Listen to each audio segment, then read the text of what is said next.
Après avoir examiné cette riche réglementation relative au harcèlement sexuel, je vous propose dans un petit b de voir ce qu'il en est pour le harcèlement moral. Petit b, le harcèlement moral. La législation française a été adoptée 10 ans après la première législation relative au harcèlement sexuel, c'est-à-dire en 2002. Et le législateur a inséré dans le Code du travail un article L 1152-1 qui énonce la chose suivante que je vous dicte. Aucun salarié ne doit subir les agissements répétés de harcèlement moral qui ont pour objet ou pour effet une dégradation de ses conditions de travail, susceptible de porter atteinte à ses droits et à sa dignité, d'altérer sa santé physique ou mentale, ou de compromettre son avenir professionnel. Si vous prenez le temps de relire cette définition, vous verrez qu'il y a 3 critères déterminants du harcèlement moral. Le premier, c'est évidemment la répétition des actes. Le deuxième, c'est la dégradation des conditions de travail. Et le troisième, ce sont les effets sur la santé et l'avenir du salarié. Ces 3 conditions sont indispensables pour que le juge puisse reconnaître le harcèlement moral et ne pas essayer de le confondre avec des situations de stress, des situations d'incompatibilité d'humeur qui certes sont désagréables, mais qui pour autant ne constituent pas du harcèlement moral. Alors, tout comme pour le harcèlement sexuel, il existe des actions de prévention. Le harcèlement moral est également un délit, au sens du droit pénal, tout comme le harcèlement sexuel. Est-ce que la loi du 6 août 2012 a eu un effet sur le harcèlement moral? La définition reste inchangée, on la trouvera toujours au sein du Code du travail. Mais, évidemment, la sanction a été harmonisée avec celle du harcèlement sexuel et l'on trouve tout cela au sein de l'article 222-33-2 du Code pénal. Sanction de 2 ans d'emprisonnement et de 30 000 € d'amende. Si le législateur est intervenu, il n'en demeure pas moins que l'œuvre créatrice de la Chambre sociale de la Cour de cassation est à étudier en matière de harcèlement moral. En effet, à partir de 2008, la Cour de cassation décide de contrôler la qualification du harcèlement moral, de manière à essayer d'obtenir une harmonisation des juridictions du fond. Le contentieux ne cesse de croître, et je vous propose de vous en donner quelques exemples, les uns à la suite des autres. Il a ainsi été décidé que l'intention de nuire ou l'intention malveillante n'est pas une condition du harcèlement moral. Imaginez une personne un peu bébête dans une entreprise qui croit bien faire, qui passe son temps à être sur le dos de ses camarades, mais elle n'a pas conscience de faire du harcèlement, elle veut juste bien faire. Donc il n'y a aucune intention de nuire et pour autant le harcèlement peut être constitué. Il a aussi été décidé que des méthodes de gestion ou de management peuvent être constitutives de harcèlement moral. Tout le monde se souvient des affaires France Télécom, mais cela nous permet tout simplement de nous diriger vers, des situations où la souffrance peut entraîner des risques psychosociaux. Ainsi, dans un arrêt de la Chambre sociale du 22 octobre 2014, au pourvoi numéro 13-18-362, la Chambre sociale a à nouveau précisé que si le harcèlement managérial peut être constitutif de harcèlement moral, il n'en demeure pas moins qu'il ne peut être retenu que s'il vise à la base un salarié déterminé et pas tous les salariés en même temps. Notre employeur, là encore, a une grosse responsabilité. L'obligation de sécurité de résultat existe aussi, évidemment, en matière de harcèlement moral, et il doit prendre toutes les mesures nécessaires pour faire cesser le harcèlement. Et même si, de bonne foi, il a tout essayé et qu'il n'a pas réussi, il manque à cette obligation de sécurité de résultat, ce qui le conduit à devoir indemniser la victime pour le préjudice subi. La Chambre sociale a répété dans un arrêt du 19 novembre 2014 au pourvoi numéro 13 17 729 que rien ne peut l'exonérer de sa responsabilité. Alors dans ce cas-là, c'est simple. La personne qui s'estime victime de harcèlement peut réclamer une double indemnisation, se voir allouer des dommages-intérêts pour avoir subi les agissements de harcèlement moral, et en plus une indemnisation spécifique réparant le manquement de l'employeur à son obligation légale. Par la suite, qu'a-t-il donc été jugé de plus?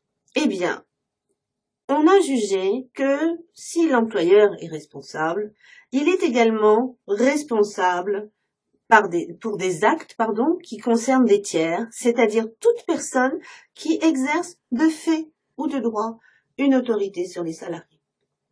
On peut imaginer un représentant d'une marque, un gros client de l'entreprise, qui, par sa position dominante également, va essayer peut-être d'exercer des actes de harcèlement.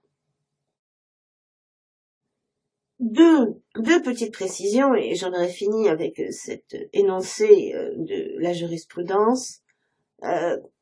Bizarrement, et pourtant c'est normal, le harcèlement moral peut émaner d'un subordonné. Et ça a été reconnu devant les juridictions pénales. Il s'agissait en l'occurrence d'un arrêt de la Chambre criminelle du 6 décembre 2011 au pourvoi numéro 10 82 266, dans une affaire où, dans un établissement spécialisé pour mineurs, un éducateur avait passé son temps à harceler le directeur de l'établissement, à tel point que le pauvre homme s'était suicidé. On comprend bien alors que peu importe le rapport hiérarchique, peu importe le rapport d'autorité, le harcèlement peut exister. Faut-il une longue période pour qu'il y ait répétition des actes de harcèlement moral et qu'ils soient constitués? La réponse est non. Dans une affaire de la Chambre sociale du 12 février 2014, au pourvoi numéro 12 23 051, la Cour de cassation a déclaré que le fait que le harcèlement moral ait eu lieu sur une période de moins d'un mois est indifférent. Les éléments constitutifs peuvent se dérouler sur une brève période. Nous avons donc vu ce qui existait en matière de harcèlement sexuel. Nous venons de finir le harcèlement moral. Il nous reste à voir dans un petit c les sanctions, les modes de preuve communs au harcèlement sexuel et moral. Harcèlement sexuel. Alors, petit c, pardonnez-moi, j'ai oublié de l'annoncer. Je sais que les étudiants y tiennent. Petit c, harcèlement sexuel et moral, charge de la preuve et peine encourue. La particularité du harcèlement est d'avoir prévu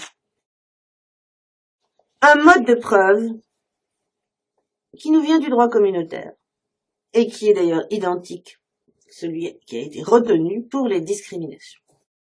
Ce mode de preuve est un mode de preuve partagé. Le salarié doit établir des faits qui permettent de présumer l'existence d'un harcèlement.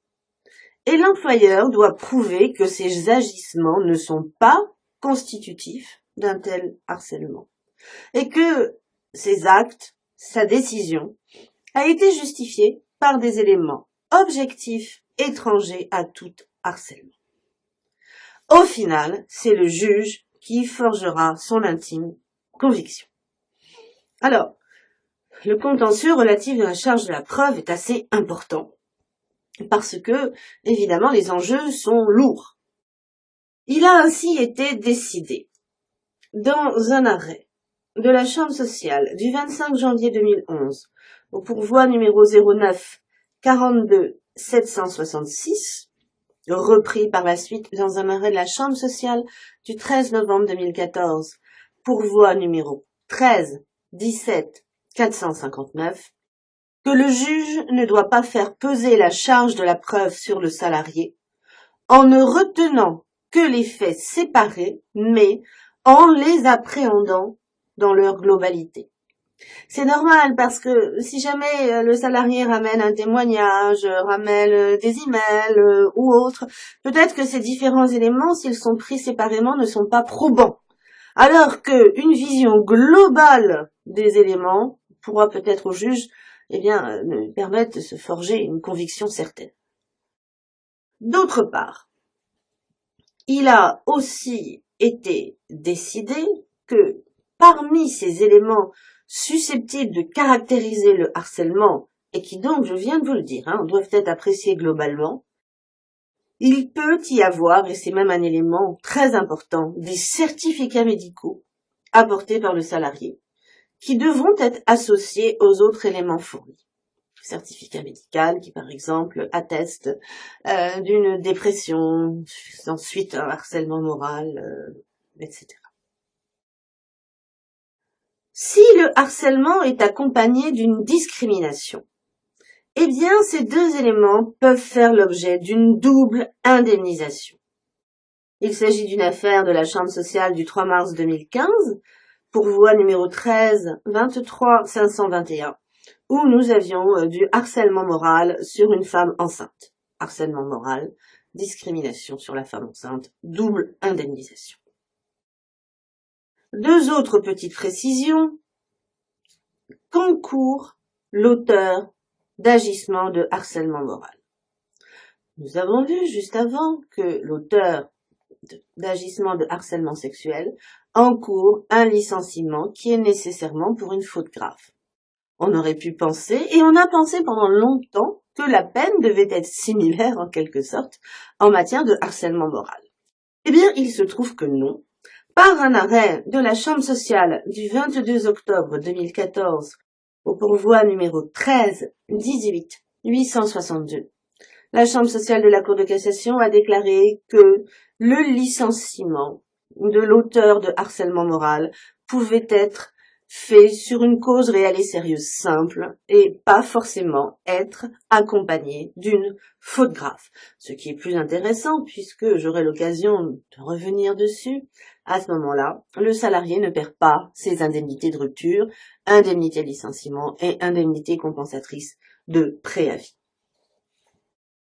Tous ces événements, tous les médias parlent de harcèlement moral et quelquefois ça va donner des idées pas très honnêtes à certaines personnes dans les entreprises. Et on s'est posé la question de savoir qu'est-ce qu'il allait se passer quand une personne procède à une dénonciation mensongère d'actes de harcèlement. C'était une affaire malheureusement classique de la Chambre sociale du 6 juin 2012, pourvoi numéro 10 28 345. Dans cette affaire, une personne qui on avait refusé une promotion, qui s'estimait maltraitée, avait procédé à une dénonciation mensongère d'actes de harcèlement moral vis-à-vis de son supérieur hiérarchique, et ça s'était même accompagné de dénonciations d'actes de maltraitance imaginaire. À ce moment-là, les juges ont déclaré que la mauvaise foi du salarié suffit à caractériser la faute grave. J'espère que vous avez apprécié cette richesse de la jurisprudence relative au harcèlement, qu'il soit sexuel ou moral. Et je finirai en vous disant quelque chose d'important que je tiens à ce que vous ayez en mémoire, parce que nous aurons l'occasion d'en reparler. Toute rupture du contrat de travail intervenue en méconnaissance des dispositions relatives au harcèlement est nulle. Cela veut dire que le licenciement sera nul, ce qui implique que le juge puisse permettre au salarié de réintégrer son poste s'il le souhaite. C'est rare, hein, après un harcèlement, on imagine la situation. Ou bien, lui, elle aura des dommages-intérêts. La nullité du licenciement, c'est très rare. C'est pour des actes graves. Le harcèlement, la discrimination, la non-protection des salariés protégés. Autrement, on dit, dans les autres cas de figure, que le licenciement est dépourvu de cause réelle et sérieuse. Voilà, un dernier grand C va nous permettre de conclure ce grand 1 sur les domaines du règlement intérieur. Grand C, les droits de la défense du salarié. Le règlement intérieur doit, pour finir, rappeler les droits de la défense des salariés, ainsi qu'ils interviennent dans le contexte de la procédure disciplinaire, et tels qu'ils résultent des articles L. 1332-1 et suivants du Code du travail. Cela veut dire que dans le règlement intérieur, l'employeur doit rappeler aux salariés quels sont ses droits en cas de procédure disciplinaire ou en cas de procédure de licenciement. Et l'élément important, c'est qu'il doit lui rappeler l'existence et la possibilité de se faire assister par une personne dont nous reparlerons également et qui s'appelle le conseiller du salarié.